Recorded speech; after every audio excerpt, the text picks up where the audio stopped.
തൃശ്ശൂരിലെ ഉദ്ദിഷ്ടകാര്യത്തിന് നിലമ്പൂരിൽ ഉപകാരസ്മരണ.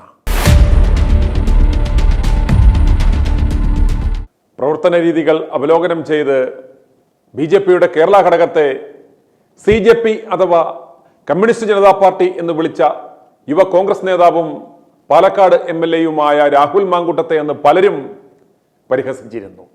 എന്നാൽ ഇന്ന് അവർ ഒന്നടങ്കം ഒരു കാര്യം സമ്മതിക്കുന്നു, ഇത് ബി.ജെ.പി അല്ല, സി.ജെ.പി തന്നെ എന്ന്. കമ്മ്യൂണിസ്റ്റ് ജനതാ പാർട്ടി കേരളത്തിൽ അവർ ഗതികെട്ട് മറ്റൊരു മാർഗവുമില്ലാതെ അവർ കമ്മ്യൂണിസ്റ്റ് പാർട്ടിയുടെ ബി ടീമായി മാറിയിരിക്കുന്നു. തൃശ്ശൂരിൽ പൂരം കലക്കുവാനുള്ള സകല സാഹചര്യവും ഒരുക്കിക്കൊടുക്കുകയും അത് വോട്ടാക്കി മാറ്റി സുരേഷ് ഗോപിയെ ജയിപ്പിക്കുവാനുള്ള അവസരം ഒരുക്കിക്കൊടുത്തത് പിണറായി സർക്കാർ ആണെന്ന് ഒരു സംസാരം അന്ന് ഉണ്ടായിരുന്നു. അതൊരു ഡീലിന്റെ ഭാഗമായിരുന്നു എന്നായിരുന്നു അന്ന് ഉയർന്നു കേട്ടത്. തൃശ്ശൂരിൽ വോട്ട് മറിഞ്ഞു, ഗോപി ജയിക്കുകയും ചെയ്തു. ഗോപിക്ക് പോലും യഥാർത്ഥത്തിൽ എന്നാപുട്ട അന്ന് സംഭവിച്ചതെന്ന് ഇപ്പോഴും മനസ്സിലായിട്ടില്ല. തൃശ്ശൂരിൽ വോട്ട് മറിച്ച് ഗോപിയെ ജയിപ്പിച്ച ആ ഉദ്ദിഷ്ട കാര്യത്തിനുള്ള ഉപകാരസ്മരണയ്ക്കായി ഉണ്ടാക്കിയ ഡീലിന്റെ വ്യവസ്ഥകൾ ഇനി പറയുന്നവയായിരുന്നു. ഒന്ന്, എക്സാലോജി കേസിൽ SFIO മകളെ അറസ്റ്റ് ചെയ്യാതെ സംരക്ഷിക്കും. രണ്ട്, കരിമന്നൂർ കേസിൽ പ്രതികളായ CPM നേതാക്കളെയും പാർട്ടിയെയും പോറലേൽക്കാതെ പൊതിഞ്ഞ് സംരക്ഷിക്കും. മൂന്ന്, കോൺഗ്രസ് മുക്ത ഭാരതം പദ്ധതി പ്രകാരം കോൺഗ്രസിനെ നിലംപരിശാക്കുവാൻ സാധ്യതയുള്ള ഏത് അവസരത്തിലും കലവറയില്ലാത്ത പിന്തുണ നൽകി CPM-നെ സഹായിക്കും. ഈ ധാരണ മനസ്സിലാക്കിയായിരുന്നു അന്ന് രാഹുൽ കളിയാക്കി CJP എന്ന് വിളിച്ചത്. കരിമന്നൂർ കേസിലും എക്സാലോജി കേസിലും ഈ ഒരു അണ്ടർസ്റ്റാൻഡിങ് നാം കണ്ടു കഴിഞ്ഞു. മൂന്നാമത്തെ വ്യവസ്ഥ പ്രകാരമുള്ള ഒരു നിരുപാധിക പിന്തുണയ്ക്കാണ് നാം നിലമ്പൂരിൽ ഇനി സാക്ഷ്യം വഹിക്കുവാൻ പോകുന്നത്. കണ്ണു തുറന്നു പാറുങ്കോ, വരുന്ന നിലമ്പൂർ ഉപതെരഞ്ഞെടുപ്പിൽ BJP സ്ഥാനാർത്ഥിയെപ്പോലും നിർത്താതെയാണ് CPM-ന് പിന്തുണ ഉറപ്പാക്കാൻ പോകുന്നത്. കാരണം കുറ്റിച്ചൂലിനെ പോലും നിർത്തിയാൽ അടിമകൾ വോട്ട് ചെയ്ത് കളയും, പദ്ധതി പൊളിയും. BJP-യുടെ മുഴുവൻ വോട്ടുകളും LDF സ്ഥാനാർത്ഥിക്ക് മറിച്ചു നൽകും എന്ന ഉറപ്പിന്മേലാണ് ഇത്തവണ CPM തങ്ങളുടെ പാർട്ടി ചിഹ്നത്തിൽ പാർട്ടിയുടെ പ്രമുഖ യുവനേതാവിനെ മത്സരിപ്പിക്കുന്നത്. അല്ലെങ്കിൽ തൃക്കാക്കരയിൽ നിർത്തിയ മാതിരിയുള്ള പള്ളിത്തന്തന്മാർ പറയുന്ന അല്ലെങ്കിൽ പോക്കറ്റിൽ കനമുള്ള പ്രാഞ്ചിയേട്ടന്മാരെയൊക്കെ നിർത്തുകയുള്ളായിരുന്നു. ഇത് അതല്ല.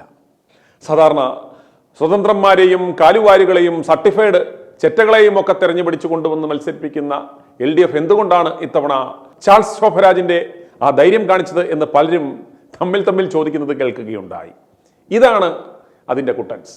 പുറിഞ്ചുതാ, എന്തായാലും തോറ്റോടുന്നതിനിടയിൽ മുതുകിൽ വെട്ടുകൊണ്ട് ചാകും, പിന്നെ അറിഞ്ഞുകൊണ്ട് എന്തിനാണ് മുതുകിന് വെട്ടുകൊള്ളുന്നത് എന്നതാണ് പുതിയ പാർട്ടി പ്രസിഡന്റ് ജിയുടെ ചോദ്യം.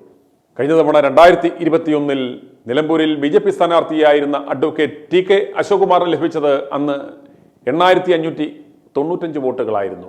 ഏതാണ്ട് 5%, കൃത്യമായി പറഞ്ഞാൽ 4.96% വോട്ടുകൾ BJP സ്ഥാനാർത്ഥി അന്ന് പിടിച്ചിരുന്നു. അതുപോലെ 2016 നിലമ്പൂരിൽ BDJ സ്ഥാനാർത്ഥിയായിരുന്ന ഗിരീഷ് മേക്കാട് 12284 വോട്ടുകൾ പിടിച്ചിരുന്നു. നിലവിലെ രാഷ്ട്രീയ സാഹചര്യത്തിൽ BJP-യുടെ വോട്ട് നിലയിൽ നിലമ്പൂരിൽ വലിയ ഏറ്റക്കുറച്ചിലുകൾക്കൊന്നും സാധ്യതയില്ല. അങ്ങനെ വന്നാൽ കുറഞ്ഞത് ഒരു 10,000 BJP വോട്ടുകളെങ്കിലും സ്വരാജിന് മറിക്കുവാൻ സാധിക്കും. ഇനി PV അൻവറിനെ എങ്ങാനും UDF-ലെടുത്താൽ അതിൽ അമർഷമുണ്ടാകുവാൻ സാധ്യതയുള്ള കോൺഗ്രസുകാരും നിഷ്പക്ഷ നിലപാടുള്ള ആളുകളും കുറഞ്ഞത് 5000-ഓളം പേർ സ്വരാജിന് വോട്ട് ചെയ്താലും ഒരു 2000-2500 വോട്ടിനെങ്കിലും ജയിച്ചു കയറാം എന്ന ചിന്തയിലാണ്, എന്ന ഉറപ്പിലാണ് CPM ഇത്തവണ തങ്ങളുടെ ഏറ്റവും പ്രബലനായ സ്ഥാനാർത്ഥിയായ സ്വരാജിനെ പാർട്ടി ചിഹ്നത്തിൽ മത്സരിപ്പിക്കുവാനുള്ള ആ ധൈര്യം കാണിക്കുന്നത്. നിലമ്പൂരിൽ സ്ഥാനാർത്ഥിയെ എന്തുകൊണ്ട് പ്രഖ്യാപിക്കുന്നില്ല എന്ന് ചോദ്യമുയർന്നപ്പോൾ CJP നേതൃത്വത്തിന്റെ മറുപടി ഇപ്രകാരമായിരുന്നു: ഈ ഉപതെരഞ്ഞെടുപ്പിന് കാര്യമായ പ്രസക്തിയൊന്നും ഇല്ലെന്നാണ്. പിന്നെ എന്തിനാണ് കഴിഞ്ഞ ഉപതെരഞ്ഞെടുപ്പുകളിൽ തോറ്റു തുന്നം പാടുമെന്ന് ഉറപ്പായിട്ടും കെട്ടിവെച്ച കാശ് പോലും കിട്ടിയില്ല എന്ന് ഉറപ്പായിട്ടും മത്സരിച്ചത് എന്ന് ചോദിച്ചാൽ, പോടാ കോപ്പെ, നിനക്ക് വേറെ ചോദ്യമൊന്നുമില്ലേ ചോദിക്കാൻ എന്ന് ചോദിച്ച് ഓടിക്കളയും. കഴിഞ്ഞ ഉപതെരഞ്ഞെടുപ്പുകളിലെ BJP-യുടെ ആ പ്രകടനം നമുക്കൊന്ന് നോക്കിക്കളയാം. 2022 തൃക്കാക്കര ഉപതെരഞ്ഞെടുപ്പിൽ BJP സ്ഥാനാർത്ഥി AN രാധാകൃഷ്ണൻ മത്സരിച്ചു. അദ്ദേഹത്തിന് ലഭിച്ചത് 12957 വോട്ടുകൾ. കെട്ടിവെച്ച കാശ് പോലും കിട്ടിയില്ല. നാണംകെട്ട തോൽവി ഉണ്ടാകുമെന്ന് ഉറപ്പായിരുന്ന പുതുപ്പള്ളി അസംബ്ലി ഇലക്ഷനിലും 2021 BJP മത്സരിച്ചു, അന്തസ്സായി നാണംകെട്ട തോൽവി ഏറ്റുവാങ്ങി. അതുപോലെ പാലക്കാട് അസംബ്ലി ഉപതെരഞ്ഞെടുപ്പിൽ BJP സ്ഥാനാർത്ഥിയായ C. കൃഷ്ണകുമാർ തമ്മിൽ ഭേദപ്പെട്ട പ്രകടനം കാഴ്ചവെച്ചു.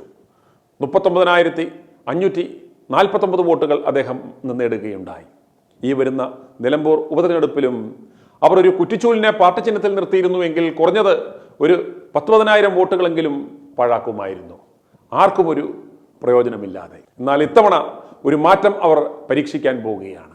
ഏതായാലും നാണംകെട്ട തോൽവി ഉണ്ടാകും. എന്നാൽ വെറുതെ കോടികൾ മുടക്കി സ്ഥാനാർത്ഥിയെ നിർത്തി നാട്ടുകാർക്ക് കള്ളും കാശും കൊടുത്താലും അവർ അത് വാങ്ങിത്തിന്ന് അവസാനം മുണ്ടുപൊക്കി കാണിക്കും. കെട്ടിവെച്ച കാശ് പോലും കിട്ടില്ല. അതിലും ഭേദം ഉള്ള വോട്ട് കച്ചവടമടിക്കുക, ഒരു ഡീലുണ്ടാക്കുക. ഇത് പുതിയ പ്രസിഡന്റ് സാക്ഷാൽ രാജീവ് ചന്ദ്രശേഖർജിയുടെ പുത്തിയാണെന്നാണ് കേൾവി. അദ്ദേഹം നല്ല രാഷ്ട്രീയക്കാരനല്ലെങ്കിലും നല്ല കച്ചവടക്കാരനാണ് എന്നാണ് പാർട്ടിക്കാർ തന്നെ പറയുന്നത്.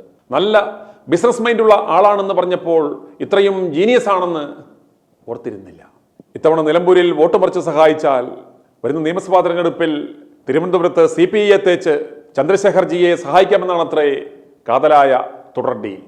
എന്തൊക്കെ കളിച്ചാലും കെട്ടിവെച്ച കാശ് പോകുമെന്ന് ഉറപ്പുള്ള നിലമ്പൂരിൽ എന്തിന് വോട്ട് പാഴാക്കി കളയണം? അത് ഗപ്പടിക്കാൻ സാധ്യതയുള്ളവർക്ക് കൊടുത്ത് ഉള്ള കായ് വാങ്ങുന്നതല്ലേ പുത്തി. പക്ഷേ ചന്ദ്രശേഖർജി ഒരു കാര്യം പറഞ്ഞാൽ പിണക്കം തോന്നരുത്. അങ്ങ് കണിച്ചിക്കുളങ്ങര ജനതാ പാർട്ടി ടീംസ് കുഴിച്ച വാരിക്കുഴിയിൽ മൂക്കുകുത്തി വീണു എന്നാണ് ഈ എളിയവന്റെ ചിഹ്നപ്പുത്തിയിൽ ചിന്തിക്കുമ്പോൾ മനസ്സിലാകുന്നത്. നാമനിർദ്ദേശ പത്രിക സമർപ്പിക്കുവാനുള്ള അവസാന തീയതി കഴിയുന്നതിൻ്റെ തൊട്ടടുത്ത ദിവസം തന്നെ ഇവർ തന്നെ അടുത്ത പ്രചരണം ആരംഭിക്കും. പുതിയ പാർട്ടി പ്രസിഡന്റിന് ഒരു സ്ഥാനാർത്ഥിയെ നിർണ്ണയിക്കുവാൻ പോലും ശേഷിയുണ്ടായിരുന്നില്ല എന്ന്, കളത്തിലിറങ്ങാതെ തോൽവി സമ്മതിച്ചു എന്ന്. അണ്ണൻ്റെ വോട്ട് മറിക്കൽ സ്ട്രാറ്റജിയൊക്കെ കൊള്ളാം. പക്ഷേ ഉദ്ദേശിച്ച പോലെ അടിമകൾ വോട്ട് മറിച്ചില്ലെങ്കിൽ, ഈ നാരത്തരത്തിന് അണികൾ കൂട്ടുനിന്നില്ലെങ്കിൽ, ഈ പണിയൊക്കെ നടത്തിയിട്ടും ആര്യാടൻ ഷൗക്കത്ത് ജയിച്ചെങ്കിൽ ആ അവസ്ഥയൊന്ന് ഓർത്തു നോക്കിയിട്ടുണ്ടോ? ഇപ്രകാരം ഒരു ത്രെഡ് പെർസെപ്ഷൻ ഉള്ളത് നല്ലതാണ്. കാരണം CJP-ക്കാരെക്കായാലും അപകടമുണ്ടാക്കുവാൻ സാധിക്കുന്നത് KJP-ക്കാർക്കാണ് എന്ന ഓർമ്മ വേണം. ജാഗ്രത. ഏതായാലും മുണ്ടൊടുക്കാനും മടക്കിക്കുത്താനും തെറി പറയാനും ഒക്കെ പഠിച്ചത് നന്നായി. അത് ഉടനെ ആവശ്യം വരും. i2i News, an eye for truth. i2i News subscribe ചെയ്തിട്ടില്ലാത്തവർ ഇപ്പോൾ തന്നെ സബ്സ്ക്രൈബ് ചെയ്യുക. നോട്ടിഫിക്കേഷൻ ലഭിക്കുവാൻ ബെൽ ബട്ടണും അമർത്തുക.